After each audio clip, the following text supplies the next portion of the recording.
to meet the men from the Ministry.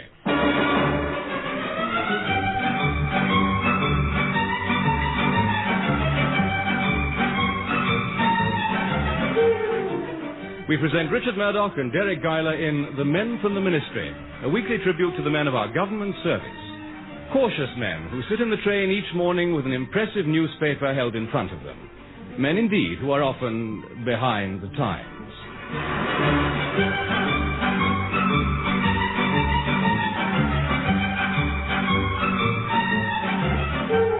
Over now to the General Assistance Department, where those two skilled executives, Lennox Brown and Lamb, are facing the challenge of another day's work. I've got it, man. I've got it. Well, I hope it's not catching. I've got something special for the office.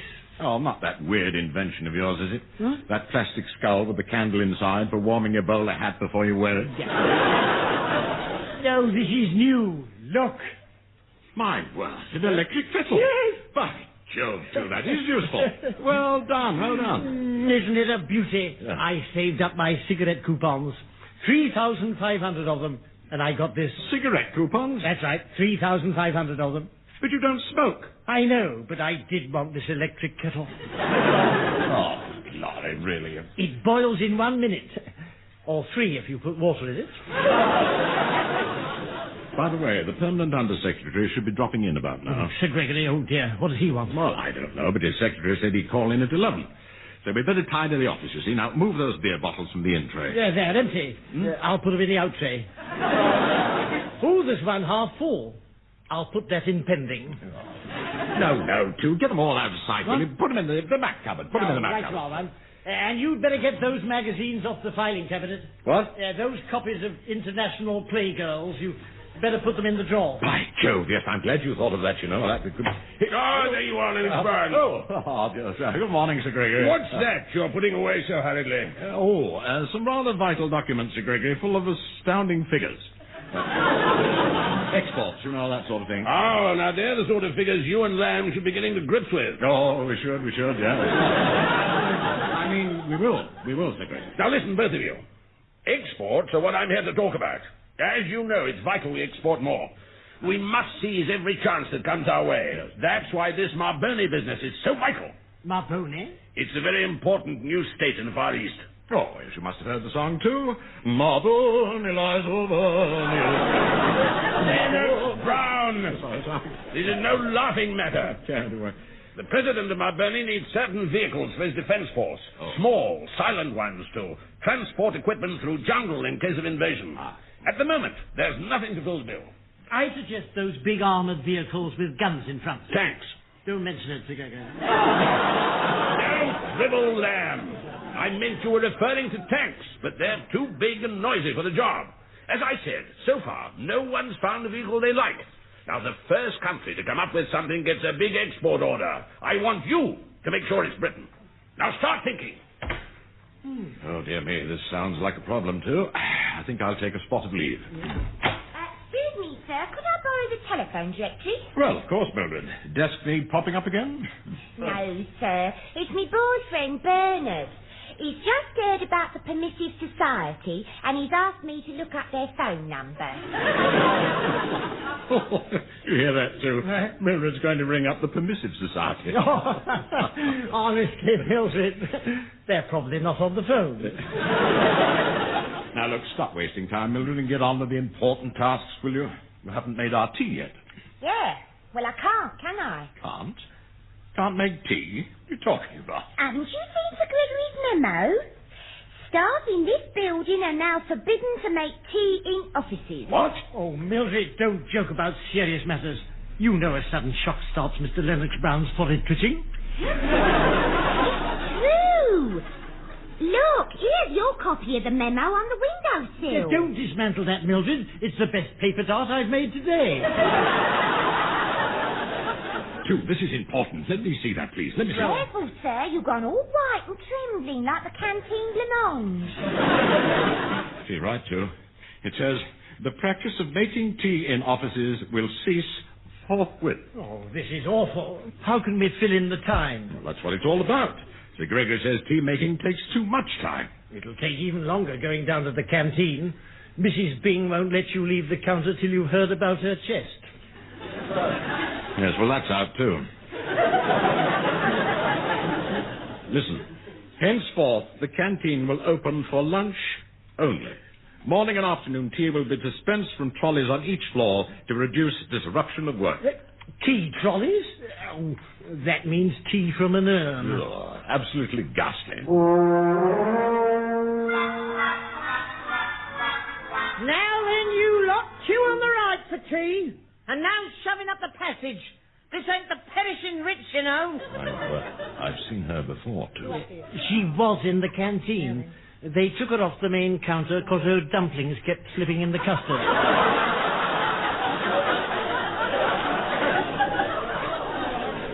They put her on the yoghurt. Now then, madam, I'll have 1 tea with milk, 4 sugars, and, middling to strong, please. You'll take what you're flaming well given. Here you are.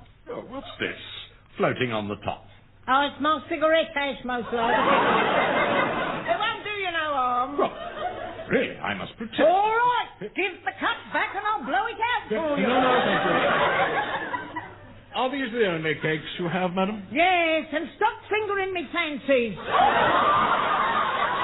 Do you want one or do you not? No, thank you. They look a trifle dusty. Well, there won't be any fresh, not till this lot's eaten. So fit yourselves. Brothers, as your union representative, I put it to you. The management has clearly perverted established industrial processes in abrogating a fundamental tenet of employment conditions without prior arbitration. Don't you agree, Brother Lamb? Oh, absolutely. What's he talking about, one? I am talking, Brother Lamb, about the abolition of our right, brothers, to make refreshment in our offices when we choose. We've had this inferior trolley tea for 3 weeks now, and our members are feeling run down. Most are run down by the tea, but 2 are run down by the trolley. Well, what do you suggest, Mr. Druggett? It's time for militant action. Don't you agree, Brother Lamb? Oh, you don't mean that we should... Correct, brother. You took the words right out of my mouth. We should strike. Strike? In the civil service? Oh, good Lord, my dear chap. We're not workers. Well, we are in a way, but strike action is much too drastic. Now, all we need to do is show Sir Gregory that this trolley service isn't acceptable. Now, here's what I suggest. Come on out, you layabouts. Tea up. Funny, where are they all this morning? Hello, Mrs. Balsam. Look, where is everyone? Don't try and tell me they're actually working. Tea up, everyone! A cup of this will put hair on your chest and pass it down the middle. You're wasting your time standing there bawling and shouting, I can tell you. Look, them gentlemen are usually raring to go by 11 o'clock. I dusted me donuts special. Haven't you heard, Mrs. Balsam? They're not buying from the trolley anymore. They've organised a boycott. A what? A boycott of your tea trolley. And that includes the typists. It's a girl cot as well. Oh, yes? Well, we'll see about that. Who's behind this? Them 2 smarmy ones, I shouldn't wonder. You see, Mr. Druggett, the boycott's working. When Sir Gregory sees that trolleys just aren't viable, he'll have to withdraw them. Then we can go back to making tea in our offices. Don't you be too sure, brother. All right, where are they? What flaming nonsense is this, then? I don't make turns of tea for nothing, you know. Well, I should hope not, Sister Balsam. I trust you receive a just wage for your labours. Or should I say, I hope you earn a lot. You belt up, Sidney Druggett, and crawl back into the woodwork. It's these 2 pinstripe nanas I'm after. Now then, Skinny, what's all this about a boycott, eh? Answer me that. Go on. Oh, I don't know. Help me. Madam, please, pushing Mr. Lamb around like that won't help matters. Here, madam, please. Oh, put him down at once. You don't know where he's been. Oh, thank you, one. Now, if you want the truth, madam, I have to tell you that the tea purveyed from your trolley isn't fit for pigs. Oh, isn't it? Then I will go and get some that is. Please, just a moment. Let us not descend to the manners of the gutter. We merely wish the authorities to see that their system does not work. We have no quarrel with you, my good woman. I am not a good woman. Well, you know your private life better than I do. This is your bowler hat, is it? Yes, and it's a new one. Please handle it with care. Hey, madam, please, stop her too. She's tearing a brim off my bowler. But I can't strike a defenceless woman. Try this on for size. My new bowler. It's ruined. Right. Just remember this, my trolley service goes on. Boycott or no boycott, just so long as Sir Gregory says that it goes on. Oh, so your boycott's working, is it, brother? Best quality it was with a new high crown. We have witnessed the fascist brutality of a typical capitalist lackey. I'll tell you, brothers, the time has come to loosen our chains. I only brushed it this morning. It strikes me that woman's mad. Did you say strike, Brother Lamb? That's music to my ears. We'll follow you. But I don't want anyone to follow me. I don't want to pull any chains. Just a minute. I still say a strike's too drastic. Now, we'd lose money, remember. There must be other ways to end this business. Look, leave it to me and Mr. Lamb for another 48 hours. I think I've got a plan.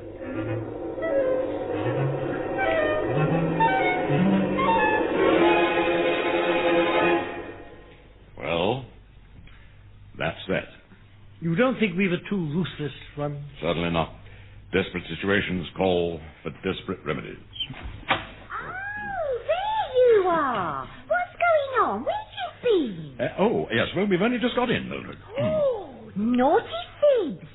I heard you both come in ever so early this morning on my way to the washroom. And when I came back, you weren't here and I haven't seen you since. Oh, yes. Well, now you mention it, I remember. Yes, we were in earlier on, but we were...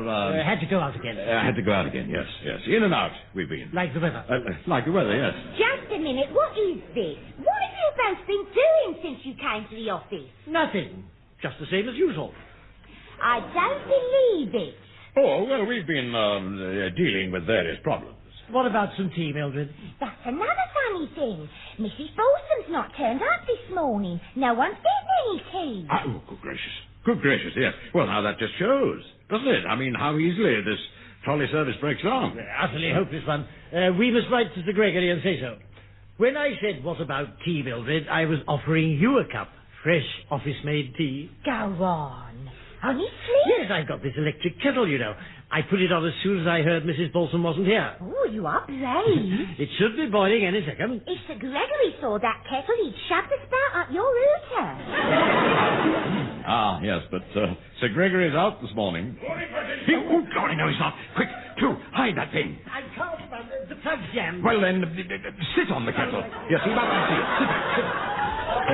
Sit. Oh, there you are, Lennox Barnes. Good morning, Sir Gregory. Excuse me, sir. I'll get back to me desk. Yes, you go and... By George, that girl's miniskirt's rather short, isn't it? Almost up to her shoulder blades, right? Disgraceful. Yes. Oh, I'm sorry her skirt displeases you, sir. Yes. I'll raise it next time I speak to her. Nothing about this export order. Oh, yes. Those vehicles from Baddiley. Yes. Remember, they must be swift, silent and low to move easily under the jungle foliage. We're working on it, Sir Gregory. Why is Lamb crouched down there like that? Has he gone potty?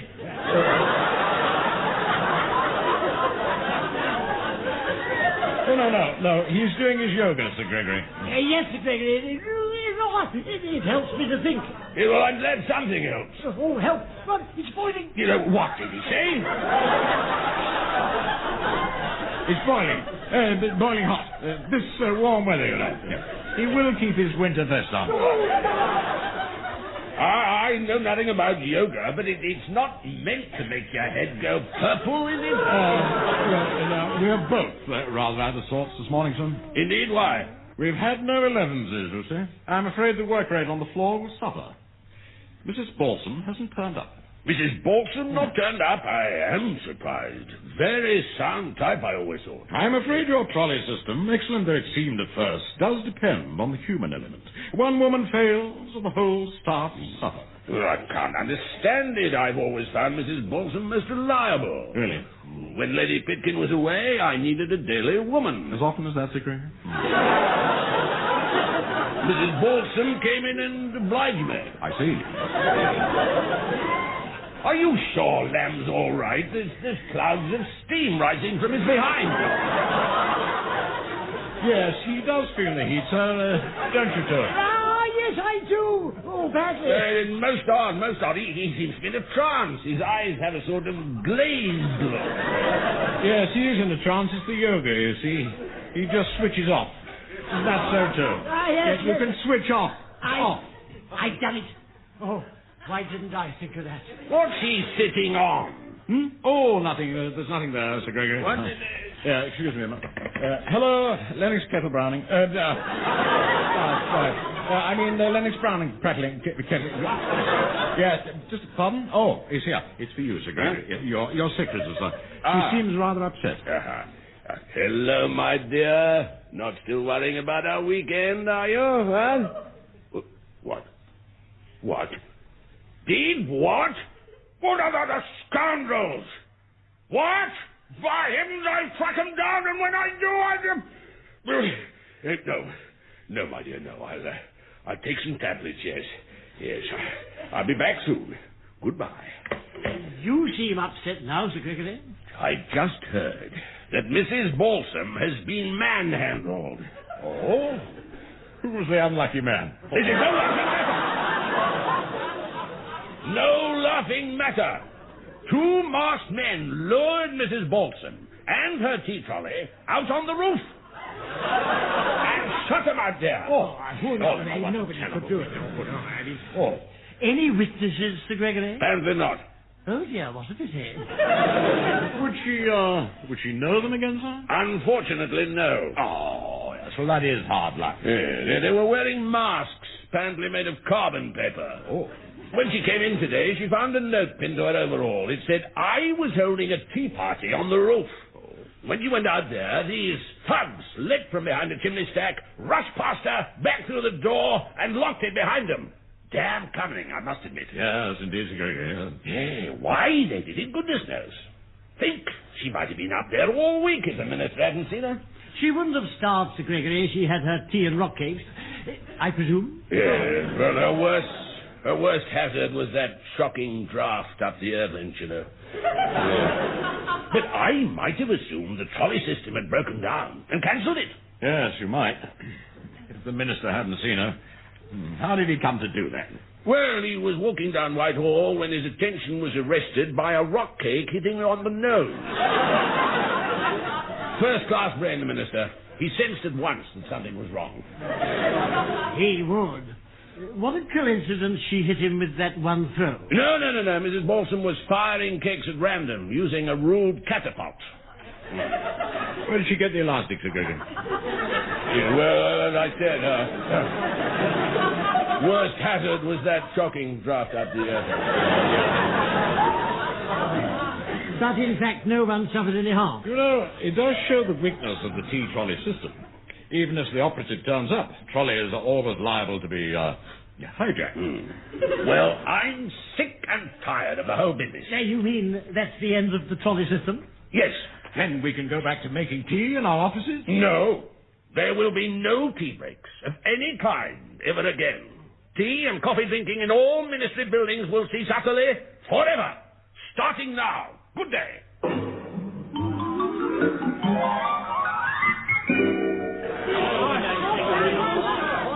Brothers, silence please, brothers. I have put the situation clearly to you.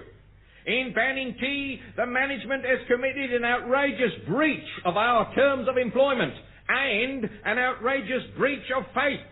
Now, what does that add up to? An outrageous pair of breeches. The time has come for us to act. And I think even our reactionary brother Lennox Brown will agree. Don't ask me. I'm fed up with the whole thing. Thank you, brother. I knew I could count on you. So what form should our protest take? I ask you, brother Richard Lamb. No, can't you leave me out of this? Leave you what, brother? Out. Well said, brother. One out, all out. Richard Lamb says strike.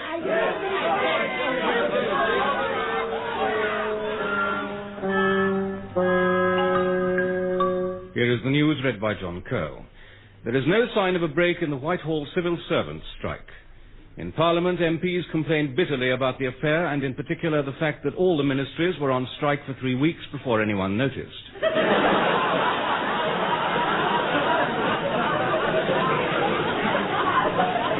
The Prime Minister agreed that the situation was grave. A vast number of houses were going up, and several nationalised industries were in danger of showing a profit. He said the sinister figure behind the strike was a notorious agitator called Lamb, known as Dickie the Red. Government buildings in Whitehall are deserted, but it's understood that many ministry staff are continuing to come up to London every day from force of habit. Most of them are passing the hours in St James's Park.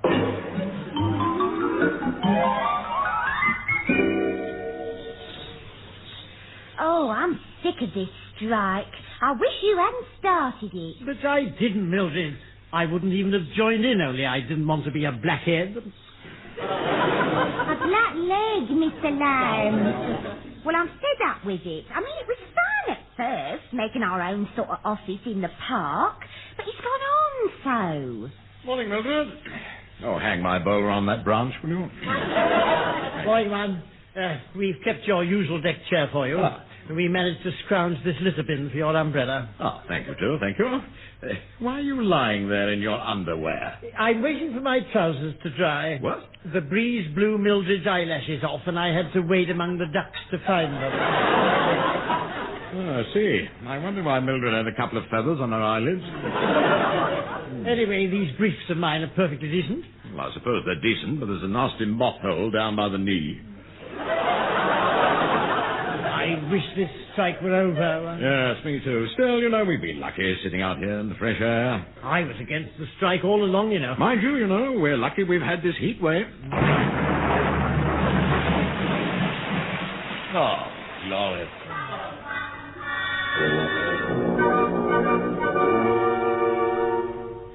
The news headlines at 12:30. The ministry strike is over following an emergency meeting held this morning under an umbrella in St James's Park. Ministry officials voted overwhelmingly for a return to work. I'm sorry, I'll read that again. Voted overwhelmingly for a return to their places of work. In return, certain tea-drinking privileges will be restored.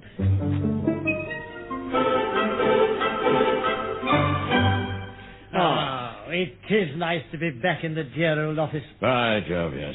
Though I dare say work's piled up in our absence, Don't worry. I did it all before you came in. You've done all our work? Yes, Ron. I've sharpened the office pencil and vaulted the pansies. Well done. Mind you, I had a nasty niggly feeling there was something else to be done. Ah, the export order for Marboni. Yes. Rather a tricky one, that. Well, could have been, too. Could have been, but I had an idea. You? All right. Stand by your desks. Tee up. And don't look so pleased with yourselves. It's still from out the hern. Perhaps you kindly leave it and go. This lot was made 3 weeks ago before the strike. I just warmed it up. Oh, careful, Mrs. Bolton. You spilt some on the desk. It's taken the varnish off. Well, drink it up then, because it's all you're going to get. Well, I don't know. There's one thing about Mrs. Balsam. She's not two-faced. How do you know? Well, if she had two faces, she wouldn't wear that one. Well, she seems to have beaten us, doesn't she? After all that, the boycott, the strike and everything, we're still stuck with that awful trolley service. Ah, I think I may have the solution at last, too. Really? Came to me in the park, I was standing by the lakeside, and I had a wheeze. You are a bright one. An idea on the exports and an idea on the tea. Yes, they're not unconnected, actually. I must ring Sir Gregory. Ah, there you are, both of you. Ah, talk of the devil. Oh, hello, Sir Gregory. Hello, Sir Gregory. Yes. How do you? 6 weeks ago, I gave you a vital job to do. Finding suitable vehicles to send to Marboni, remember? Yes, Sir Gregory. Now you're going to tell me it's all buttoned up, aren't you? Yes, Sir Gregory. Failed again. What? They needed light, low vehicles to carry ammunition and supplies through narrow jungle paths. I suggested something suitable to their trade mission last week, sir. They say it's ideal. and they'll take all we have. Good gracious. Mind you, it will mean a sacrifice. These vehicles are much used here. Oh, never mind. Exports must come first. If they can take all we've got, we'll give them all we've got. Yes, well, I'm delighted to hear you say so, Sir. What are these vehicles, by the way? Ministry tea trolleys. Oh, it'll finish our trolley service, of course, but as you say, we must make sacrifices. Oh, yes, of course, we must. We don't see why the staff need tea trolleys anyway. Why don't they make their own tea in their offices? What a brilliant idea, Sir Gregory. Yeah. Well, get those trolleys dispatched at once. I must go and tell the Prime Minister about my brainwave. Juan, you've surpassed yourself. Yes, I must admit I have. There's not much more to say, is there? Yeah, just one thing. Oh, what's that? I'll just pop my electric kettle on and we'll all have tea. Oh, I'm so glad you bought that.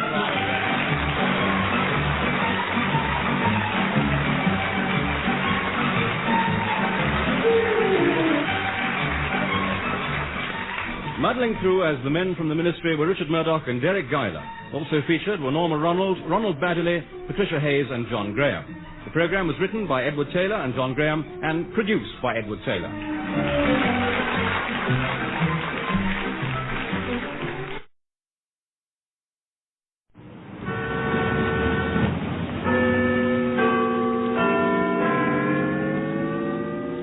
Time to meet the men from the Ministry.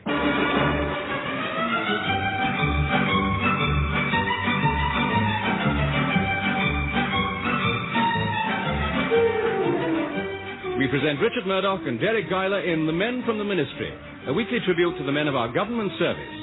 Men who must spend long hours in their offices, hours which they face with patience, or sometimes with whist or ludo.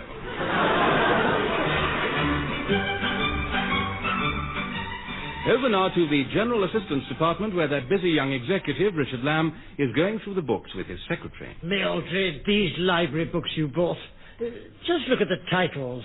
Dead Broads Don't Squeal, A Night of Horror, and Fast Dames Do It Quicker. These are no good to me. Oh, I'm sorry, Mr. Lamb. Are they too racy, are they? No, I've read them all. Well, look, I'll take them back to the library. Oh, and shall I return this one off your desk? What every young bride should know with coloured illustrations. Oh, I'd like it renewed if possible. I see. Well, if you write a note of what you do want, I'll drop it in the library on my way home. Good idea, thank you. Then they'll have them ready on Friday. I had asked them to save me Crime Against Nature. I thought it was a thriller. And in it? No, I've heard since it's all about oil pollution. So we'll scrub that. I'll have Hank Blood's new book instead. The Executioner. And there's a smashing one about a rebellion in a girls' school. Oh, I heard about that. Lots of revolting schoolgirls. And they shoot their headmistress, don't they? That's right. What's it called? A Bullet in the Head. Good, I'll order that as well. There we are. We have had a busy morning. I'll drop your note in the library this evening. Thank you. Anything in the in tray, Mildred? Only the usual. One sock and a piece of buttered toast. One sock? Oh, yes, the other's in the confidential file. Here. There's also Sir Gregory's memo about that Welsh steelworks. Something about they can't recruit all the staff they need, and the women workers rioted in their changing room. I looked into it, Mildred. They've got a very old and depressing works in a Welsh town called Aberbanana. No one wants to work there. So they should get a swing in new work, somewhere more attractive. Exactly. I jotted down a note about it somewhere. If you'll type that and send it to Sir Gregory, he can sign it and send it on. Yeah. If you don't want this book, I think I'll read it. What? Oh, A Night of Horror. Yes, it's very exciting. Yeah, what about this bit on page 9? Oh. She stood transfixed with terror as the devil dwarf approached, his evil eyes blazing with crazy lust.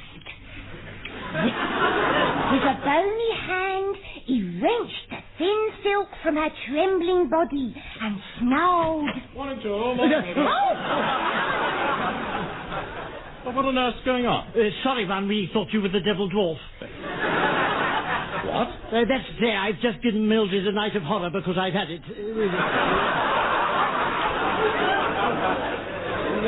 She was having a quick dabble where she gets her dress torn off, and we thought you were it.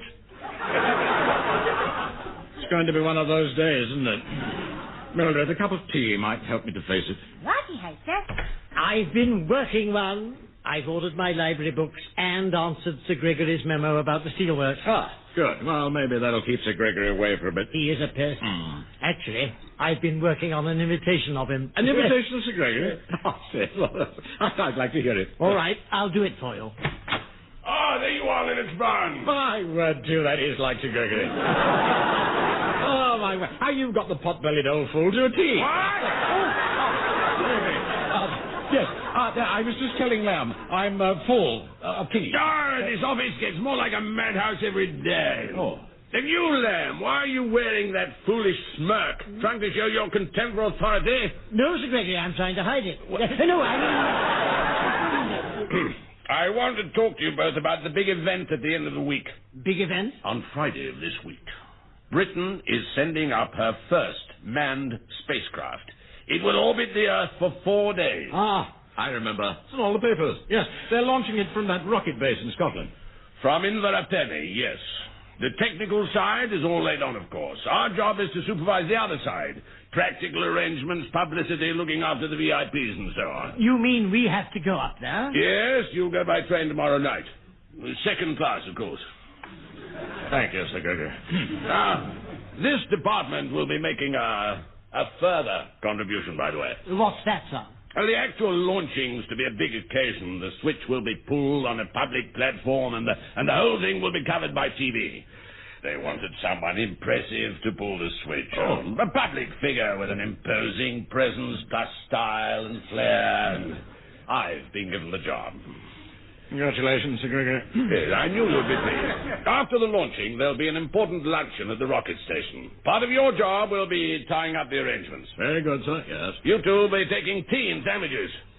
Very kind, Sir Gregory. Yes, well, this banquet's for service chiefs, the Prime Minister and Cabinet, and other important people, like myself. Now, a further detail from my secretary. Now, get on with it.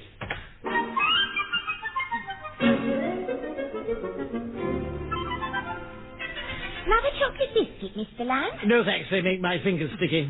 Awful nuisance when I'm playing cards. Snap. Mr. Lamb, I keep telling you, you can't play Snap by yourself. Never mind, Mildred. I've won. Oh, Mildred, here's the seating plan for the banquet at Inverpenny. I've just completed it. Righty-ho, sir. I'll take it to Sir Gregory. Yeah. Well, I've arranged the seating so that Sir Gregory is sitting on the Prime Minister's right hand. Oh, how will he eat his soup? They're not having soup. Oh. There's cold roast swan, stuffed with turkey, stuffed with chicken, stuffed with pheasant. And that's just the hors d'oeuvre. Hello, Lennox Brown burping. Speaking. Pitkin here. Ah, Sir Gregory, we've been working at this rocket business ever since you told us yesterday. Well done, well done. I do hope it's not too much trouble, my dear fellow. Too much trouble? I don't want to overwork you, conscientious chaps. You've got plenty on your plates, I know. What? It's Sir Gregory. He sounds almost human. Perhaps he's had a head transplant. Well, I'd like you to come out and have lunch with me today, Lennox Brown. Good, great. Well, thank you, Sir Gregory. We'll take the rolls. Rolls? Oh, I see. You mean a picnic lunch, sir. We'll take my rolls, my cards, and my club. We can't have you walking all that way. It's over 100 yards. Now, I'll pick you up at noon. Goodbye, my dear chap. Well. An invitation to lunch at his club. He even called me his dear chap. Perhaps we really sent him out of his mind this time. No, come to think of it, I have been doing rather well lately. Going to offer me promotion, I expect. But Sir Gregory hasn't said a pleasant word to us in 15 years. When anyone mentions your name, he goes purple. Yes, but it could be worse. When they mention yours, it goes green. So we get a free meal, that's the main thing. I shan't have to eat the packed lunch Mrs. Baddiley gave me. It's pink blancmange sandwiches again. Curle, Sir Gregory hasn't invited you. Oh. No, this is a personal matter. Oh, my, well, just. Oh, this is just Sir Gregory and myself, you see.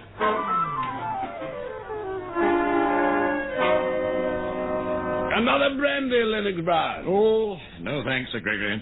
You've already given me 3. 4, actually. But who's counting? Well, it was an excellent meal, Sir Gregory. Excellent. And now, no doubt, you'll want to get down to business.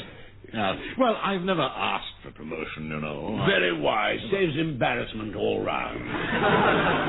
Now, I've asked you here, Lennox Brown, because I want your help. Oh, do let me light your cigar. Oh, thank you. By George, you seem nervous, Sir Gregory. You nearly lit my moustache. You'll hardly believe this, but someone has threatened to assassinate me. Really, Sir Gregory? I meant really, Sir Gregory? Yes. Great. Yes, this note arrived on my desk in a plain brown envelope. Plain brown. Good. It's obviously because I'm launching this spacecraft on Friday. Oh. Some crank thinks it's tampering with nature and plans to kill me at the rocket base. Oh. Yeah, well, read it for yourself. Oh, I see. Thank you, Sir Gregory. What's this now? I don't want this crime against nature.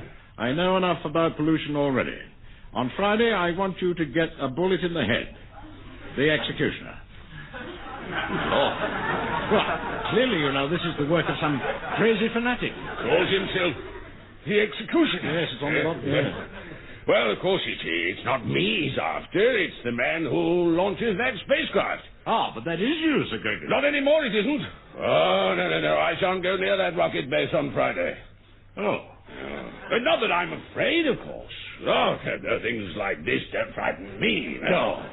There'll be no fuss about this. I'll simply be detained in London on business, and someone else will take my place. Excuse me, sir. I have to leave. Sit down, Lennox Brown. I've just given you a splendid and expensive lunch. Up the mound. Now then, I want someone to volunteer to stand in for me at this ceremony. Someone who's not afraid to lay down his life for the civil service. I'd love to do it, Sir Gregory. I would, you know. But I've just suddenly remembered, Sir Gregory, I've got this awful cold coming on. It's not you, Lennox Brown, so you can stop biting the tablecloth. No, I want Lamb to do it, and I want you to help me persuade him. Yes, that's different. Yes, I say. Let's both have another break. Yeah, I felt sure you'd agree. Oh, yeah. Sir Gregory, tell me, are you planning to tell Lamb about the threat? No, I want him to do the job. No, besides, there's no sense in frightening the poor fellow. Oh, quite. Oh, yes, it'll be a pleasant change for Lamb, you know. There's a very dull streak in his life. This should put a stop to it. Indeed. I've written a poem, Mildred, about this rocket thing on Friday. Want to hear it? Oh, yeah. I love a bit of culture. Good. Are you ready? Here's the news. It's really rich. Daft Sir Gregory's pulling the switch.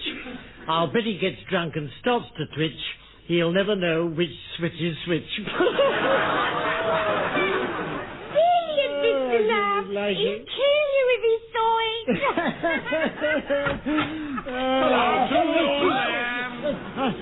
I didn't write it, Sir Gregory. I found it.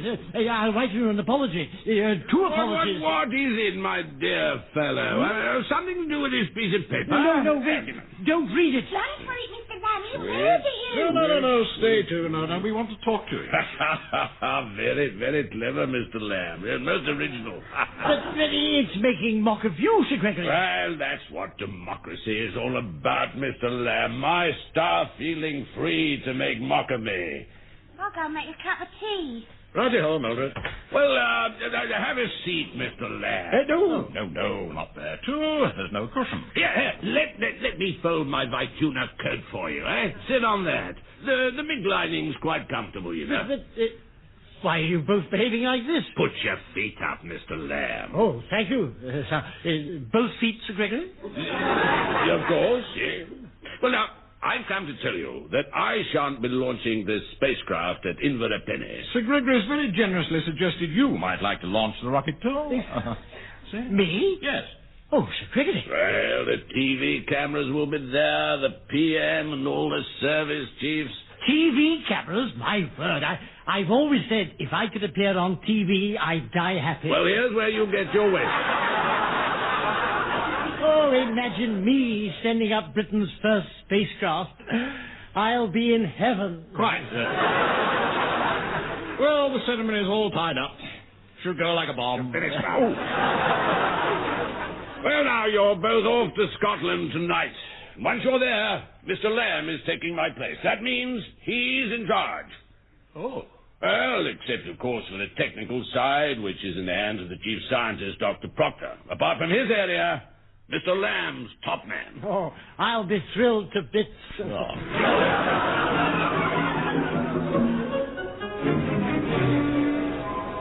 Today's the day, eh, Dr. Proctor? If those ministry men haven't messed things up, ever since they came, they've been fussing about with the little rubber stamps.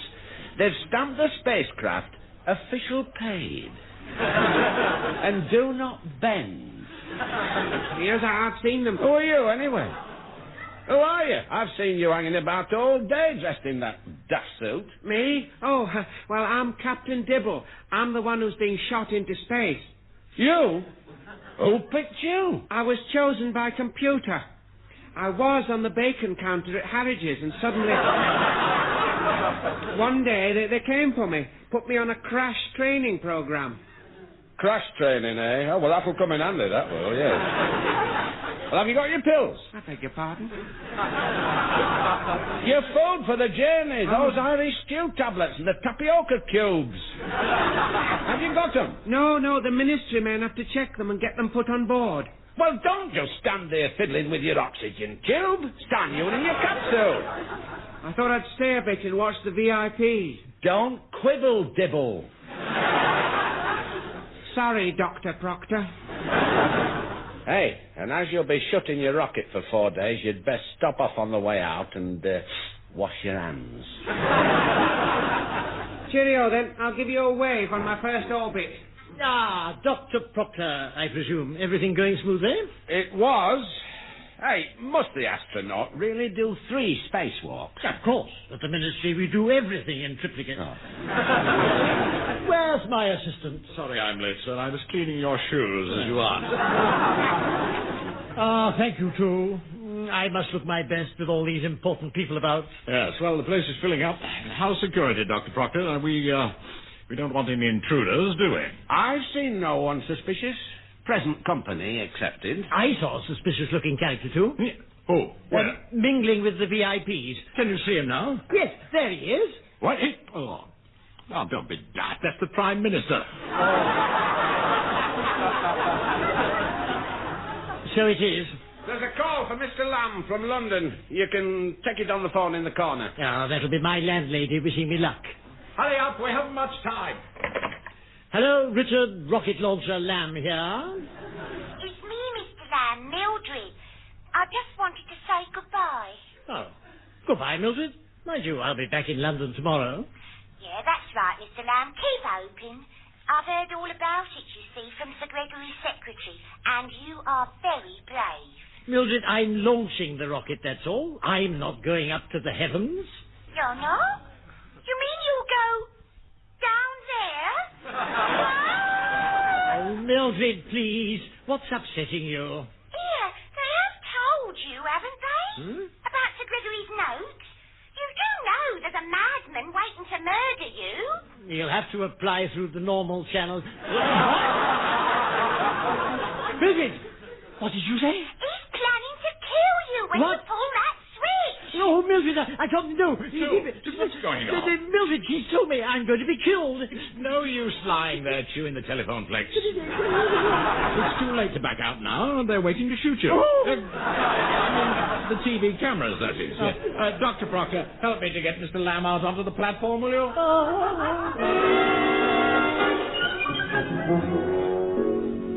Well, viewers, as you've probably gathered, this is Port Robinson here. I'm at Inverpenny Rocket Base overlooking the River Muck. We await the launching of this magnificent spacecraft, Harold II. As yet there's no sign of Mr. Richard Lamb, who's to pull the launching switch. But, he's walking out on the platform now. Well, he's not actually walking. He's obviously a popular man. He's been carried on the shoulders of two friends. My word, what a modest man he is. He's most reluctant to come out. In fact, he's hooked his umbrella round the doorpost. My word, it's pulled him off his colleagues' shoulders and left them carrying his trousers. The Prime Minister's seen his predicament.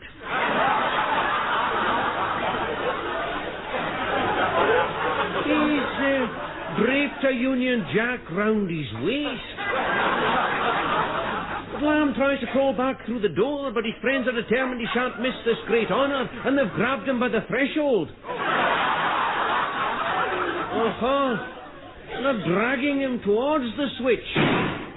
Oh, my word, the sound of a car backfiring has had an amazing effect on Mr. Lamb. He's taken a running jump off the platform and away down into the river.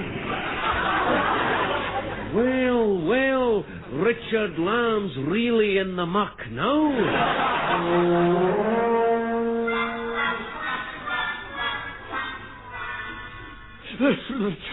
I've never seen such a disgraceful exhibition in all my life. Don't be angry, but the last thing I want is a row. Oh, any more last requests? Yes. Could you release this salmon from my vest? Don't drivel, too. Just be thankful we fished you out. The rocket went off all right, didn't it? Well, only because I had the presence of mind to pull the switch. Jolly brave of you, and we're both still alive. Yes, well, the whole thing was nonsense, if you ask me. All this talk of mad assassins, just because of one anonymous note. What did the note say, Ron? Oh, you know, the usual rubbish. On Friday, I want you to get a bullet in the head or something, and then it said the executioner. Oh.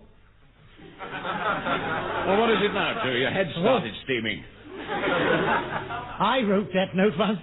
It was my library list. It must have gone to Sir Gregory by mistake. I see.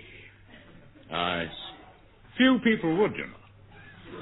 But I, who have watched you with mounting horror for so many years, I see. Bit of a joke, really. A bit of a joke? Sir Gregory scared out of what passes for his wits, the rocket sentiment in ruin, Fourth Robinson having a fit on TV. That's a bit of a joke.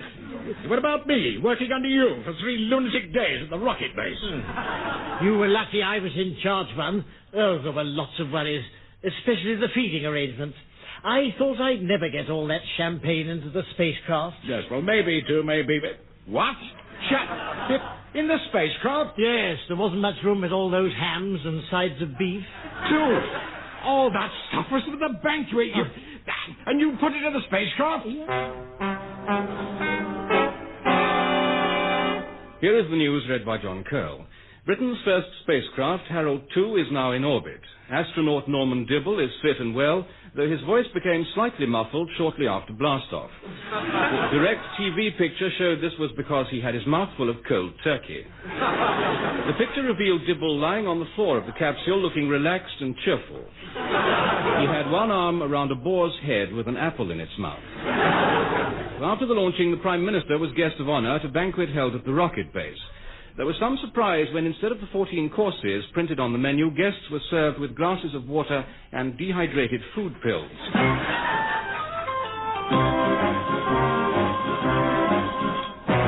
You know, you could get away with last week's clangers if you behave yourself. Instead of which, you get in an hour late.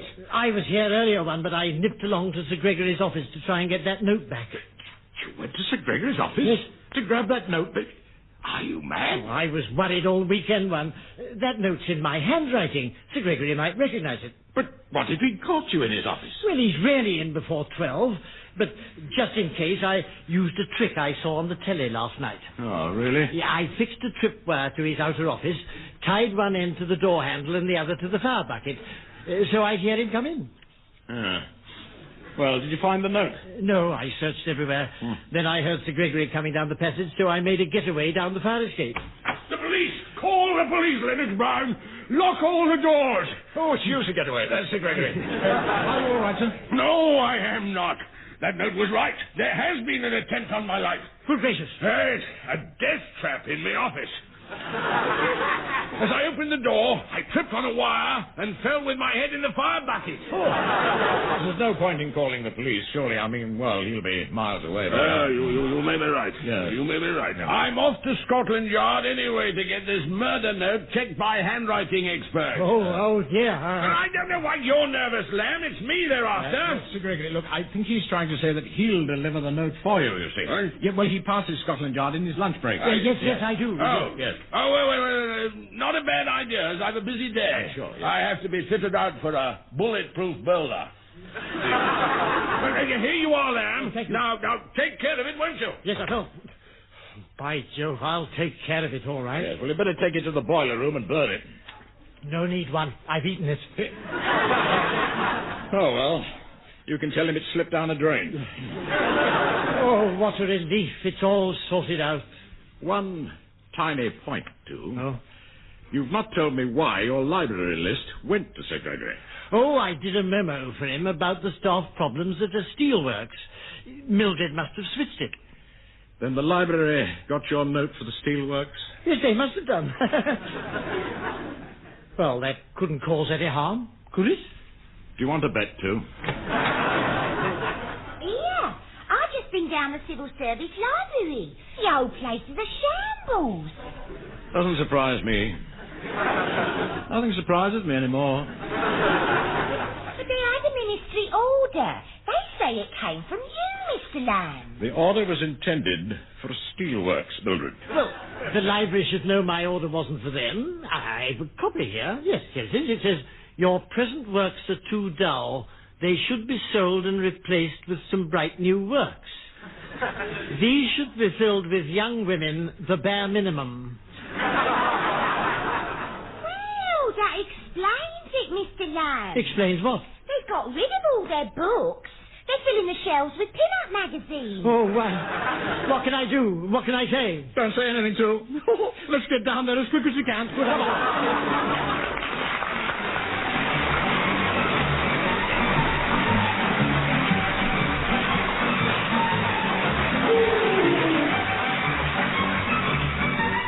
Muddling through as the men from the ministry were Richard Murdoch and Deryck Guyler. Also featured were Norma, Ronald Baddiley and John Graham.